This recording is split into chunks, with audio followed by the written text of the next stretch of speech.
A Deus, bom dia a todos, amém. Então vamos lá, sem demoras, vamos ler a passagem que vai servir como base da mensagem nessa manhã. Convido você a acompanhar comigo no telão ou aí na sua Bíblia, o texto de Josué, capítulo 1, vamos ler do versículo 1 ao versículo 9. Então, Josué capítulo 1, de 1 a 9, já está aqui no telão, eu vou usar essa mesma tradução do telão, que diz assim: E sucedeu depois da morte de Moisés, servo do Senhor, que o Senhor falou a Josué, filho de Num, servo de Moisés, dizendo: Moisés, meu servo, é morto. Levanta-te, pois, agora, passa este Jordão, tu e todo este povo, a terra que eu dou aos filhos de Israel. Todo lugar que pisar a planta do vosso pé, vô-lo tenho dado, como eu disse a Moisés, desde o deserto e do Líbano até o grande rio, o rio Eufrates, toda a terra dos heteus e até o grande mar para o poente do sol será vosso termo. Ninguém te poderá resistir todos os dias da tua vida. Como fui com Moisés, assim serei contigo. Não te deixarei nem te desampararei. Esforça-te e tem bom ânimo, porque tu farás a este povo herdar a terra que jurei a seus pais que lhes daria. Então somente esforça-te e tem muito bom ânimo, para teres o cuidado de fazer conforme toda a lei que meu servo Moisés te ordenou. Dela não te desvies nem para a direita, nem para a esquerda, para que prudentemente te conduzas por onde quer que andares. Não se aparte da tua boca o livro desta lei, antes medita nele, dia e noite, para que tenhas cuidado de fazer conforme a tudo quanto nele está escrito, porque então farás prosperar o teu caminho e serás bem-sucedido. Não te mandei eu? Esforça-te e tem bom ânimo, não temas nem te espantes, porque o Senhor teu Deus é contigo por onde quer que andares. Amém, queridos? Bem, nessa manhã nós vamos meditar nessa passagem e vamos falar hoje sobre o chamado de Josué. Para você que está chegando hoje, nesses meses de julho e agosto, nós temos ministrado uma série de mensagens sobre o chamado de Deus para as nossas vidas. O objetivo é ler passagens onde o Senhor chamou seus servos, explicá-las e aplicá-las nas nossas vidas. Nos cultos passados, nós já estudamos sobre o chamado do profeta Jeremias, o chamado de Abrão, ele ainda não se chamava Abraão, o chamado de Gideão, o chamado de Davi, e hoje o foco será o chamado de Josué. E como sempre, para entendermos a passagem, é necessário nós estudarmos o contexto da passagem. Eu quero dizer para vocês que durante 430 anos, o povo hebreu, os israelitas, os descendentes de Abraão, eles foram escravos no Egito. Quando os descendentes de Abraão chegaram no Egito, eles eram 70 pessoas. Em 430 anos, eles cresceram e se tornaram uma nação de mais de 1 milhão de pessoas. Quando eles saíram do Egito, da escravidão do Egito, eram 600 mil homens, fora as mulheres, fora as crianças. Então, nós podemos calcular aí talvez de 1 a 3 milhões de pessoas, mais ou menos isso. E Deus então os libertou da escravidão do Egito com mão forte, através das 10 pragas, os fez passar a pé enxuto pelo Mar Vermelho e os conduziu e os sustentou sobrenaturalmente durante 40 anos pelo deserto. E agora, nesse momento da história, chegou o momento de conquistar a terra prometida, a terra de Canaã, a terra que mana leite e mel, a terra que Deus prometeu aos seus antepassados, Abraão, Isaque e Jacó. E trazendo isso para as nossas vidas, aqui nós já podemos extrair alguns princípios, algumas lições para as nossas vidas. A primeira coisa que eu quero dizer nessa manhã para a igreja é que os desertos que nós passamos não duram para sempre. Posso ouvir um amém aí, irmãos? Os desertos da nossa vida, eles não vão durar para sempre, eles não são permanentes. Então saibam, todos nós enfrentaremos momentos e períodos de deserto na nossa vida. Ou seja, períodos de sequidão, períodos de escassez, períodos de dificuldades. Então para nós o deserto pode ser um período de desemprego, de crise, de dificuldades financeiras, um momento de enfermidade, de doença, de luto, um momento de dor emocional, uma tribulação severa. Isso é o deserto para nós. Ou você pode passar por todas essas coisas de uma vez só. Mas o deserto, essa é a boa notícia, é um lugar de passagem. É um lugar de aprendizado, de crescimento, onde nós devemos nos tornar pessoas melhores, pessoas humildes. O deserto é um lugar onde nós aprendemos a depender do Senhor. Mas a boa notícia é que chega um momento em que o deserto acaba. Então nós entramos num período de conquista, de crescimento, um tempo de refrigério, um tempo novo para as nossas vidas. E é exatamente isso que esse livro de Josué nos ensina. Esse livro, ele apresenta Jesus Cristo como o nosso conquistador, como aquele que nos conduz à terra prometida. Deus nos dá a terra, mas cabe a nós conquistarmos o território que nos foi concedido pelo Senhor. Então, dessa forma, a palavra de Deus para a nossa comunidade hoje é uma palavra de conquista. Amém? Então é isso que Deus está dizendo a Josué: levanta, se anima, passa o Jordão, onde pisar a planta do teu pé, eu tenho dado a você como herança. Avança, Josué, não tenha medo, eu estou com você. Então, dessa forma, eu acredito verdadeiramente que nesse momento essa é uma palavra para alguns aqui, pessoalmente, eu acredito, tá?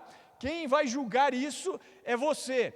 Mas talvez Deus esteja dizendo para você agora, ó, levante, se anime, erga os teus olhos, o deserto acabou, começa uma nova fase na tua vida. Eu sustentei você nesse deserto com um propósito. Agora é um tempo de conquista. E para a nossa comunidade, eu encaro da mesma maneira. Deus está restituindo a nossa igreja, restaurando a CCNJ ao seu propósito original. Nós estamos sim entrando num tempo de conquista, de colheita, de avivamento, aquilo que foi predito pelo profeta Joel, uma passagem que se cumpriu no dia de Pentecostes, quando a igreja começou em Jerusalém, mas serve para nós hoje. Olha só, acompanhe comigo o que diz Joel 2, de 24 a 31, diz assim: e as eiras se encherão de trigo, e os lagares transbordarão de mosto e de azeite, e restituir-vos-ei os anos que comeu o gafanhoto, a locusta, o pulgão e a lagarta, o meu grande exército que enviei contra vós, e comereis abundantemente, e vos fartareis, e louvareis o nome do Senhor vosso Deus, que procedeu para convosco maravilhosamente, e o meu povo nunca mais será envergonhado.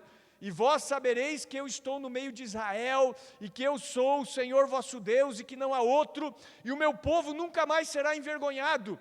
E há de ser que depois derramarei o meu espírito sobre toda a carne, e os vossos filhos e as vossas filhas profetizarão, e os vossos velhos terão sonhos, e os vossos jovens terão visões, e também sobre os servos e sobre as servas naqueles dias derramarei do meu espírito, e mostrarei prodígios no céu e na terra, sangue, fogo e colunas de fumaça. O sol se converterá em trevas e a lua em sangue, antes que venha o grande e terrível dia do Senhor. Amém? Então chegou um tempo de prosperidade. É isso que Deus está dizendo para Josué e é isso que nós devemos crer que está acontecendo conosco. As eiras se encherão de trigo, os lagares transbordarão de mosto e de azeite. Restituir-vos-ei os anos que foram consumidos pelos gafanhotos. Então chegou um tempo de conquista. É isso que o livro de Josué nos mostra. Chegou o tempo de experimentarmos mais do Senhor, de sermos cheios do Espírito Santo. Então assim, a primeira lição que esse chamado de Josué nos ensina é que os desertos que passamos na nossa vida não duram para sempre. Amém?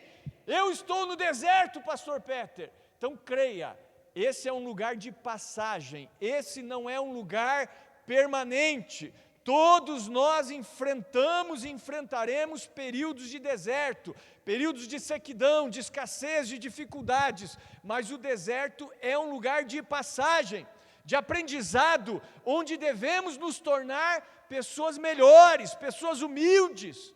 É um tempo onde nós nos tornamos mais parecidos com Cristo e nós aprendemos a depender do Senhor. Então a primeira lição desse chamado de Josué é isso: os desertos que passamos não duram para sempre.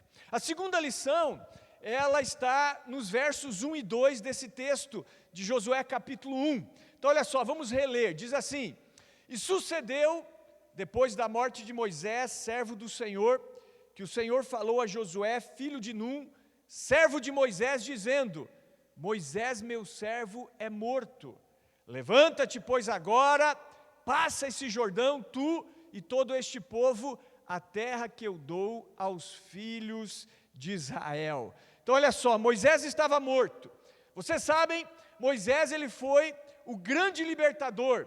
Ele foi o legislador, ele foi o mediador entre o povo de Israel e Deus durante os 40 anos no deserto.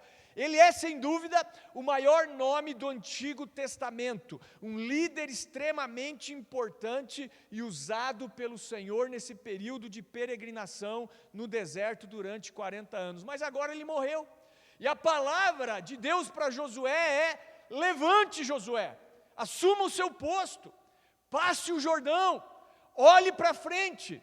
O deserto ficou para trás, Moisés morreu, agora é hora de olhar para frente. Então qual é a lição que nós temos aqui nessa parte da passagem? A lição é: olhe para frente, chega de olhar para trás, não fique preso ao seu passado. O passado, ele serve como aprendizado, sim. Inclusive Moisés, antes de morrer, ele fez uma retrospectiva do que aconteceu com o povo nos 40 anos no deserto. Ele disse: olha, durante esses 40 anos, Deus humilhou vocês, Deus fez vocês passarem fome, depois os sustentou com maná, para que vocês entendessem que não só de pão viverá o homem, mas de toda a palavra que procede da boca de Deus. As sandálias de vocês não se gastaram, a roupa de vocês não se gastou nesses 40 anos, Ele te humilhou, Ele te fez passar fome, para que quando você estiver na prosperidade, você reconheça que é o Senhor quem faz você prosperar, não é a força do teu braço. Então tem um aprendizado no passado, mas chega um momento que o passado tem que ficar para trás, e aí você tem que olhar para frente. Então a palavra de Deus para você hoje é: ei, chega de olhar para trás, pare de olhar para o passado. O problema é que as pessoas às vezes ficam presas, não só em coisas ruins do passado, elas ficam presas também em coisas boas, né? E eu vejo que esse é o impeditivo para que as pessoas avancem. Por exemplo, às vezes eu estou atendendo alguns casais e eu percebo que existem coisas na história desses casais que eles não conseguem deixar para trás. Eu digo: olha, enquanto isso não for deixado para trás, vocês não vão avançar. E é verdade, enquanto o cara ou a mulher não consegue deixar aquilo que passou para trás, eles não avançam. Eles não avançam, é como se o casal paralisasse. E se não deixar para trás, o casal vai se separar. Então, queridos, focar no passado é como você dirigir olhando no retrovisor. você fatalmente baterá no carro da frente. Focar no passado nos paralisa, como a mulher de Ló. Lembra da mulher de Ló? Quando a mulher de Ló ela saiu de Sodoma e Gomorra, a ordem do Senhor era: não olhem para trás. E chegou um momento em que ela olha para trás. Nesse momento ela paralisa, ela foi transformada numa estátua de sal. Por isso que o apóstolo Paulo, ele diz: esquecendo-me das coisas que atrás ficam, e avançando para aquelas que estão adiante de mim, prossigo para o alvo, pelo prêmio da soberana vocação de Deus em Cristo Jesus.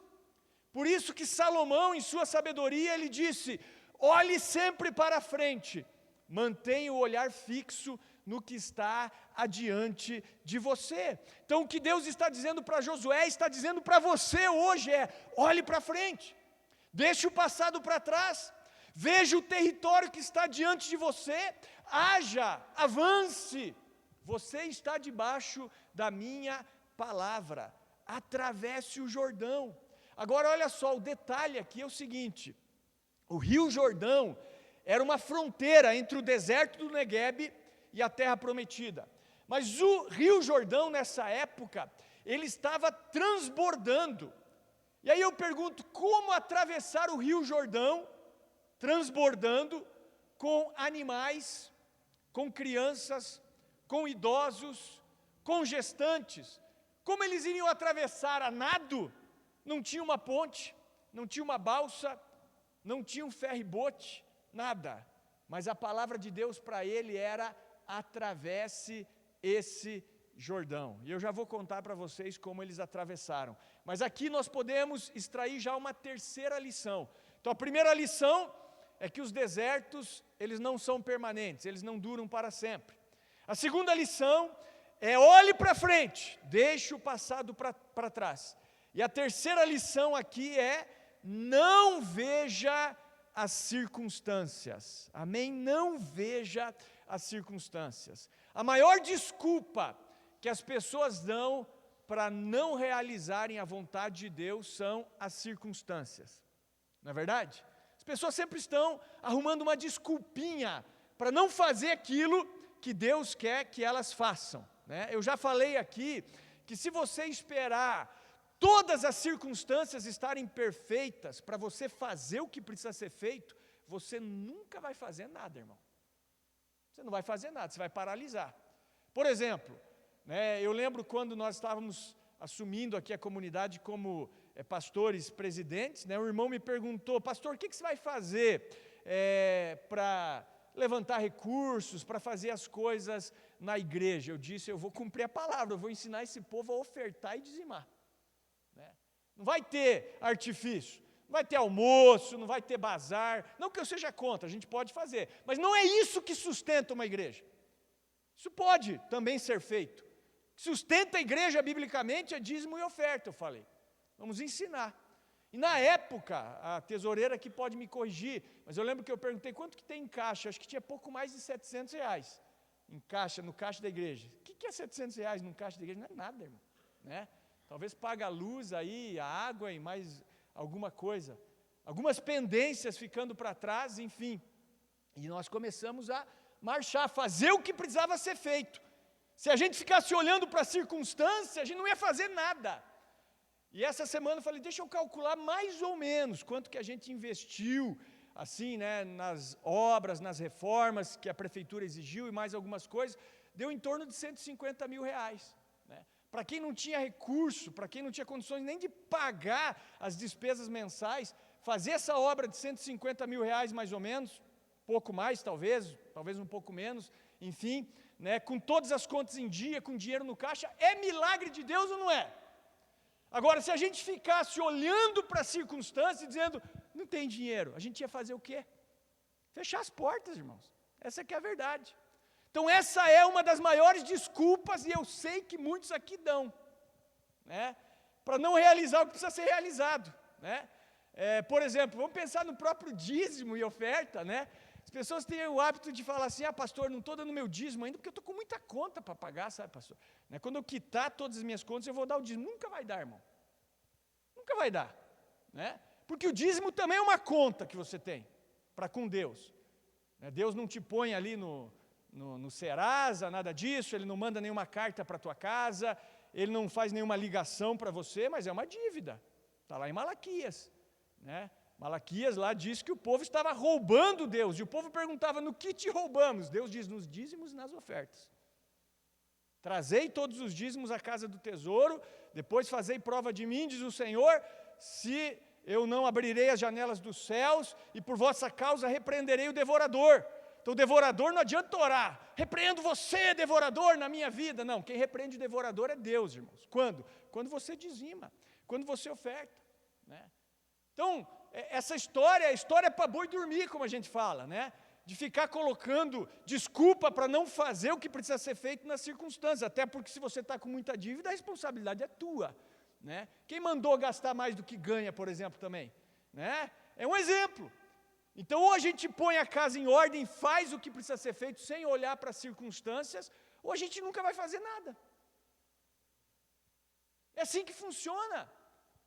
Então, se Josué ficasse olhando para o Rio Jordão transbordando, não, ele foi obedecer a palavra de Deus. Então, vamos lembrar das maiores desculpas dadas pelas pessoas para não realizarem a obra de Deus. Moro longe, uma delas. Você pode morar longe, mas você dá um jeitinho para as coisas que você quer. Não tenho carro, outra delas. Dá um jeito, irmão, pede carona, faz qualquer coisa. Terceira, não tenho dinheiro, né? Dinheiro é uma grande desculpa. Quarto, não tenho tempo. Essa é pior, né, irmão? É pior, não tenho tempo, né? Porque tem tempo para tanta coisa. Estou desempregado. Meu marido não deixa. Minha mulher não quer. Ah, sabe o que é, pastor? Meus filhos. Tem que cuidar dos meus filhos. Todas desculpas ligadas às circunstâncias. Algumas aqui são mais ou menos boas, né?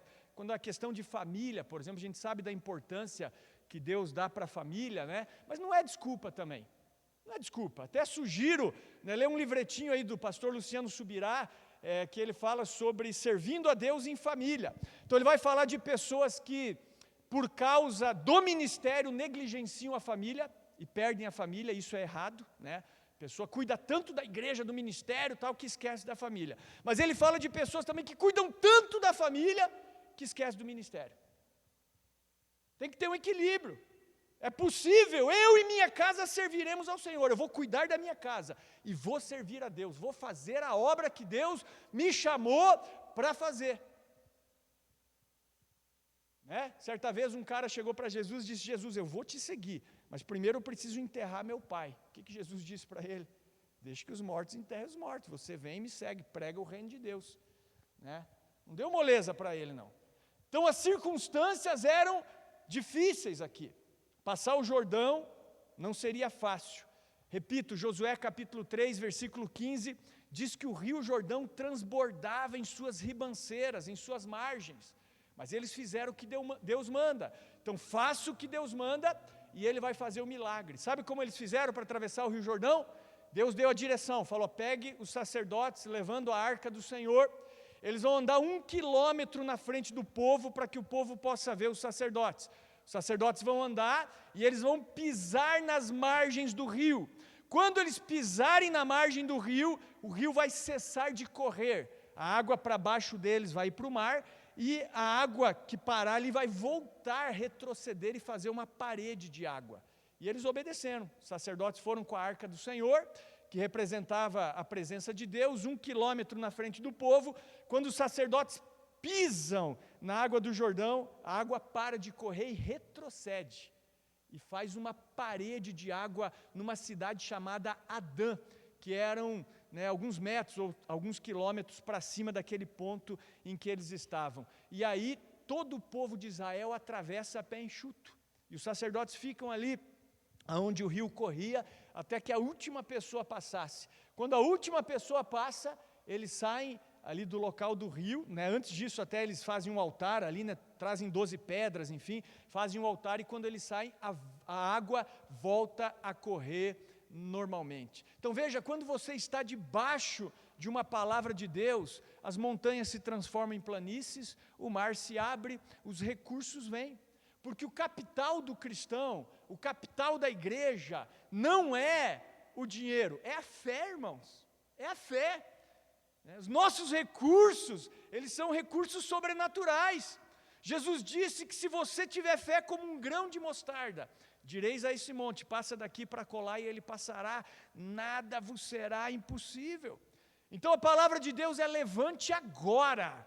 Deus diz para Josué, levante agora, passe esse Jordão. Chega de desculpas, chega, não fale, não traga para mim desculpas para você não realizar aquilo que Deus quer que você realize. Essa é a terceira lição desse texto. Quarta lição, haja, avance. Vejam que o milagre ele foi feito por Deus, mas quem pisa nas águas somos nós. Nós somos os agentes do milagre. Ouçam, olha só, não existe colheita sem semeadura. Não existe resultado sem investimento. Não existe avivamento sem humilhação, quebrantamento, oração. Não existem almas salvas sem evangelismo. O resultado sempre é fruto de trabalho. Na verdade, o único lugar onde o sucesso vem antes do trabalho é no dicionário, né, irmãos? Nas outras áreas, não tem como você ter sucesso sem ter trabalho. Agora, é claro que esse trabalho aqui é um trabalho no Senhor, mas nós precisamos nos levantar e avançar. Nós precisamos nos levantar e agir. Resultado é fruto de trabalho. Amém? Então, a quinta coisa, a quinta lição que eu posso extrair dessa passagem é ação. Haja, avance. Quinta lição, olha só, versículos 3 e 4 de Josué 1. Vamos reler, diz assim: todo lugar que pisar a planta do vosso pé, vou-lo tenho dado, como eu disse a Moisés, desde o deserto do Líbano até o mar, até o grande rio, o rio Eufrates, e toda a terra dos heteus, até o grande mar para o poente do sol, será o vosso termo. Então veja que Deus dá o território para Josué, fala, o teu território vai ser esse. Então a quinta lição é: tenha uma visão clara do seu território. Nós precisamos saber qual é a vontade de Deus para nós, ter uma visão daquilo que Deus tem para mim. Por que eu nasci? Por que eu estou aqui? O que Deus espera de cada um de nós? O que Deus tem para mim de maneira pessoal? Quando nós somos a pessoa certa no lugar errado, as coisas não vão avançar. Por isso nós precisamos ter clareza, o que Deus espera de nós. Vocês estão entendendo ou não? É clareza. Então o chamado de Deus para os seus servos sempre foi um chamado que trouxe clareza. Então eu particularmente, eu sei qual é o meu chamado. Eu tenho dito, eu tenho uma missão com essa comunidade. Minha missão é reestruturar, é organizar esse trabalho para que esse trabalho avance. O que vai acontecer depois eu não sei, mas o meu chamado é aqui, entendeu? É aqui, não é um chamado para fora. Nunca me senti, por exemplo, um missionário, né?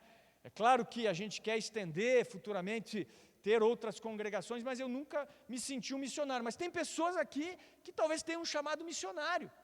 Agora o chamado é teu, não é meu. Pastor, você me abençoa? Claro.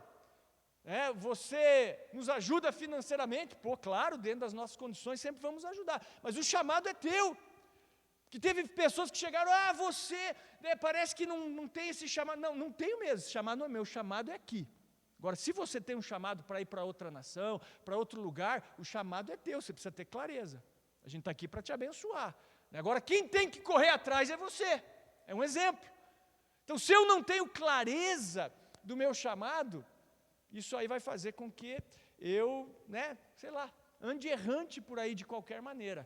Então, um quinto ponto aqui é você ter clareza, é você saber qual é o teu território. Sexta lição, seja forte, seja corajoso, não desanime. Vejam que por 3 vezes Deus anima Josué. Olha só, versículos 6 e 7. Esforça-te e tem bom ânimo, porque tu farás este povo herdar a terra que jurei a seus pais que lhes daria. Então somente esforça-te e tem muito bom ânimo, para teres o cuidado de fazer conforme toda a lei que meu servo Moisés te ordenou. Dela não te desvies nem para a direita nem para a esquerda, para que prudentemente te conduza por onde quer que andares. E aí no versículo 9, não vou ler agora, mas ele diz novamente, tem bom ânimo. Então por 3 vezes, Deus, ele anima Josué. Ele diz, seja forte, corajoso, não desanime, tenha bom ânimo. Então a palavra de Deus para você, ei, levanta-se e tenha bom ânimo, irmão. A pior coisa que existe é você lidar com pessoas desanimadas, não é verdade?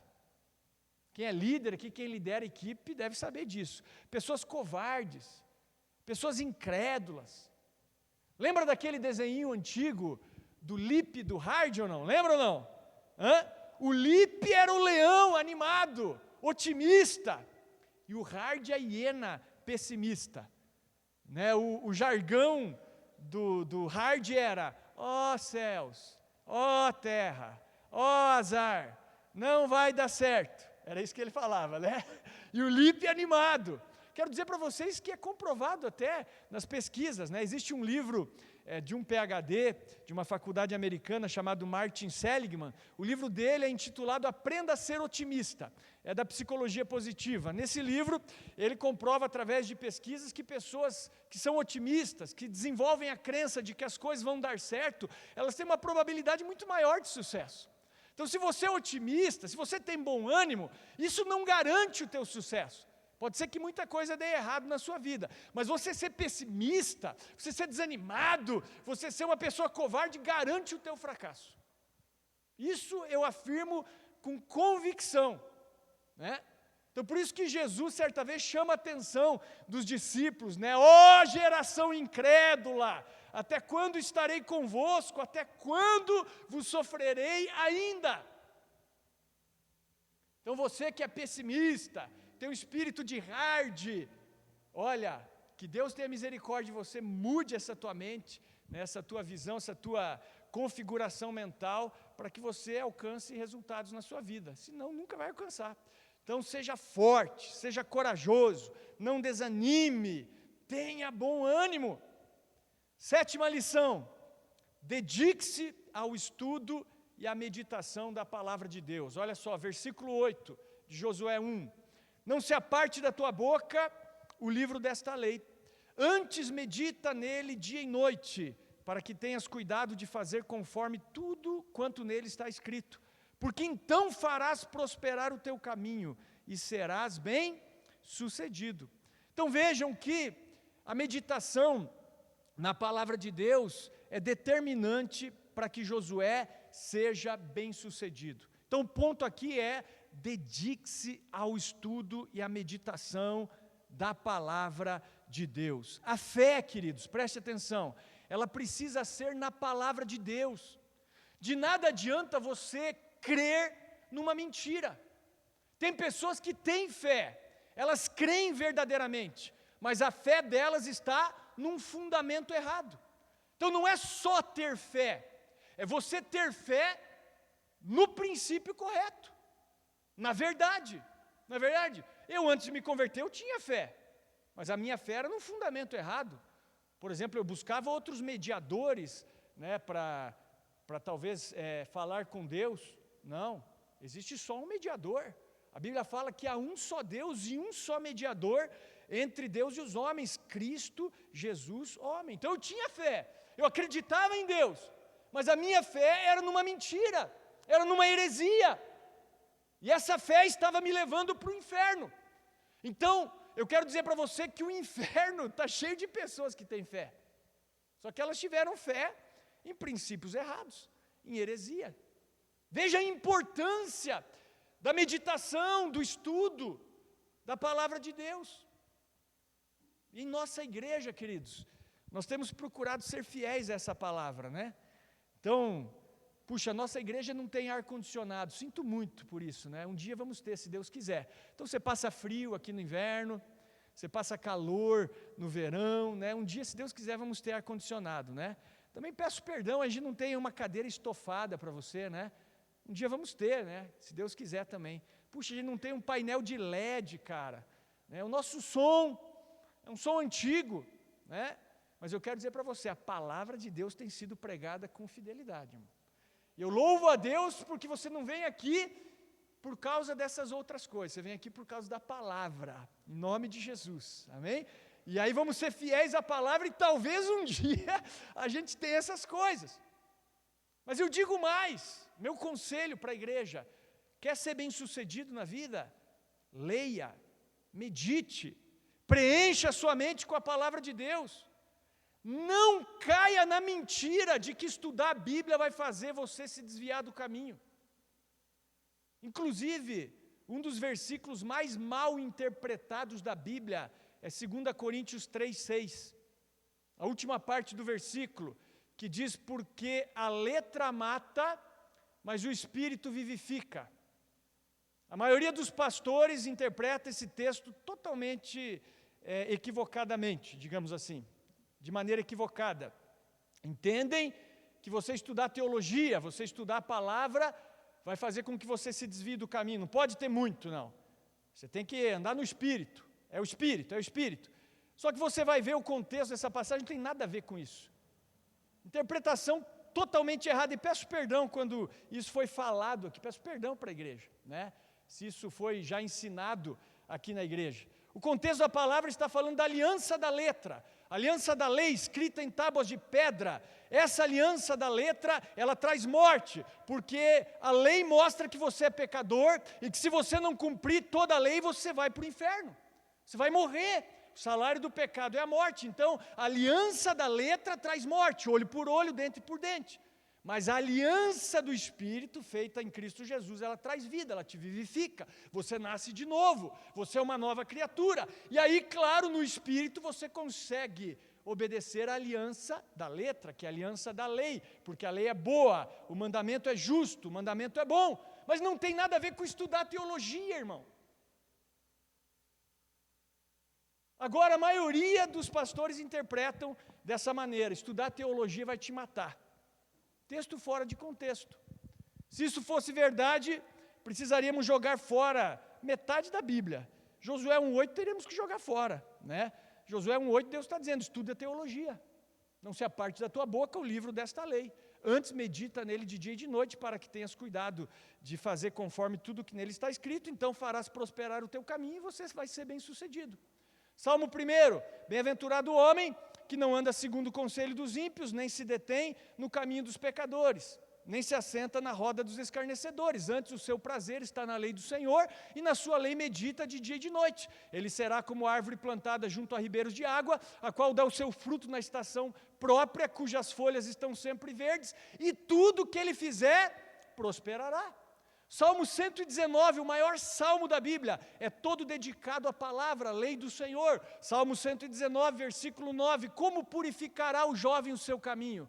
Observando segundo a sua palavra. Versículo 11, escondi a tua palavra no meu coração, para eu não pecar contra ti. Versículo 105, lâmpada para os meus pés é a tua palavra, e luz para o meu caminho.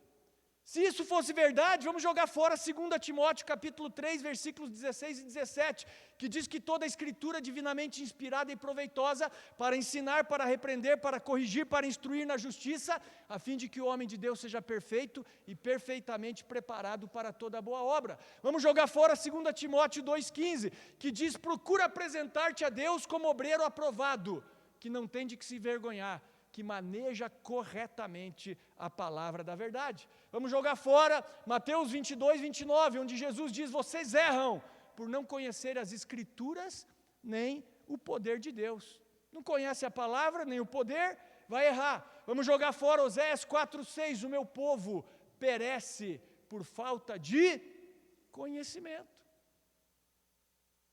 Então o problema, queridos, e aqui eu quero expor os falsos profetas, que são muitos nessa nossa geração. Sabe por que alguns pastores não querem que você estude teologia? Porque você vai questionar. Você não vai mais ser enganado. Aí o falso profeta não pode mais te enganar, porque você tem conhecimento da verdade. Agora, enquanto você não tem, você vai ser enganado. Pessoas que adquirem o conhecimento correto, estou falando do conhecimento correto da palavra de Deus, são questionadoras. Não engolem qualquer coisa. Por isso que alguns odeiam estudos bíblicos, né? Lembra, eu ouvi um dia o comentário de um pastor que repreendeu o demônio do estudo bíblico. Repreender o demônio do estudo bíblico não é bíblico. Sabe por quê? Claro, ele deveria ter pessoas na igreja dele que estavam estudando a Bíblia, começaram a questionar a teologia dele. Aí repreende o demônio de estudo bíblico, né? Vamos trazer só a revelação aqui, muito mais fácil. Agir na subjetividade, né? Ah, Deus falou, Deus falou, Deus falou. Não, Deus falou, então Bíblia. É por aí. Então é isso que Deus está dizendo para Josué. Então eu desejo sinceramente que todos vocês amem a palavra de Deus. Comam, se alimentem da palavra de Deus, meditem, estudem, questione com base bíblica a minha vida, a nossa vida, quando nós estivermos errados. Porque somente esse é o caminho para uma vida bem-sucedida em Deus. Não se aparte da tua boca o livro desta lei, antes medita nele dia e noite, para que tenhas o cuidado de fazer conforme tudo que nele está escrito, porque então farás prosperar o teu caminho e serás bem-sucedido. Então finalizo aqui a mensagem revendo os pontos aqui. Primeiro ponto: os desertos que passamos não duram para sempre. Amém? Olhe para frente, chega de olhar para trás. Não veja as circunstâncias, haja, avance, tenha uma visão clara do seu território. Seja forte e corajoso, se anime, bom ânimo, não desanime. Dedique-se ao estudo e à meditação da palavra de Deus. E só para constar, não esqueça, o Senhor está com você. Finalizo com o versículo 9 do texto, o último versículo. Não te mandei eu? Esforça-te e tem bom ânimo. Não temas nem te espantes, porque o Senhor teu Deus é contigo por onde quer que andares. Amém? Vamos ficar de pé. Quero chamar a equipe de louvor aqui à frente.